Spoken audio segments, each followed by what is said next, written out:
અકબરની કચેરીમાં 9 રત્ન હતા. એમાં પૃથ્વીરાજ રાઠોડ પણ હતા, બિકાનેરના સાહેબ. અને લીલાદેવીને ઘરેથી અને જોધાબાઈ અકબરના ઘરમાં હતા સાહેબ.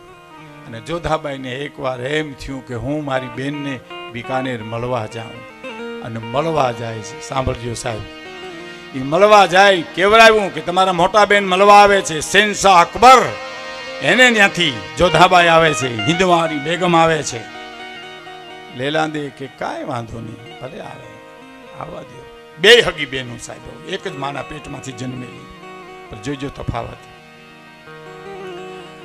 સીમાડે આખો રસાલો આવ્યો અને કેવડાવ્યું તમારે બેન આવ્યા છે જોધાબાઈ મળવા. તો લેલાંદે સમાચાર મોકલ્યા, સાંભળજો, મારા મોટા બેનને કહી દો એ ઘીરે નથી ને, એટલે હું આવતીકાલે તમને મળવા આવીશ. એ એટલે પૃથ્વીરાજ રાઠોડ પોતાનો પતિ, તો અકબરની કચેરીમાં 9 રત્નમાં એનું રત્ન છે.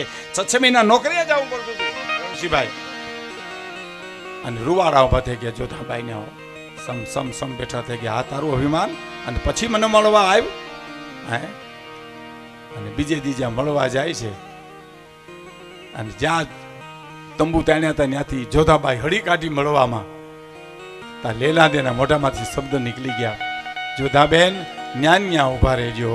હવે આપણે બથમાં લઈને આપણે મળી ન શકીએ, કારણ કે તારા કાપડામાં પીરનો પંજો છે અને મારા કાપડામાં માતાજીનું ત્રિશૂળ છે. તમને અકબરની સાહેબી વાલી લાગી છે મોટા બેન, મને મારી ગરીબાઈનું ગૌરવ છે, મારી જોગમાયા મારા કાપડામાં છે, હું તમને મળી નહીં શકું. અને રૂવાડા ઉભા થઈ ગયા. એટલું નહીં, પણ આ અભિમાન ઉતારું નહીં. તો હું જોધાબાઈની રસાલો આખો દિલ્હી વયો ગયો. જોધાબાઈ અકબરને બોલાવીને કીધું કે બિકાનેર જ્યારે જાય પૃથ્વીરાજ રાઠોડ, પિથલ હુલામનું નામ હતું, તો એને કહેજો કે એકલા 6 મહિના પછી આવે ને મારી બેનને હારે લઈને આવે, હું જાઉં. એનું અભિમાન કેવું હે. અને પિથલ જ્યારે રજા લેવા ગયા ત્યારે અકબરે કીધું કે હવે પાછા 6 મહિના પછી આવતા, એકલા નહીં આવતા, તમે આખો રસાલો લઈને આવજો. લેલાંદેને પણ તેરતા આવજો. કાંઈ વાંધો નહીં. બિકાનેર આવી અને એટલું કીધું, લેલાંદે કાંઈ નવાજૂની થઈ છે?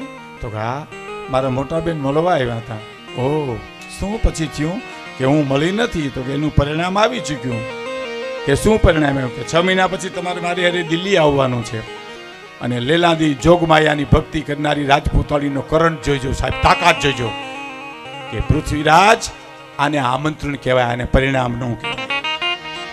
6 મહિના પછી મારે દિલ્હી આવવાનું આમંત્રણ કહેવાય, આને પરિણામ ન કહેવાય. પરિણામ તો મારા હાથમાં છે કે અકબરની કચેરીમાં દિલ્હી આવવું કે પેટ કટાર નાખીને આંતરડા બહાર કાઢ નાખવા, એ મારા હાથની વાત છે.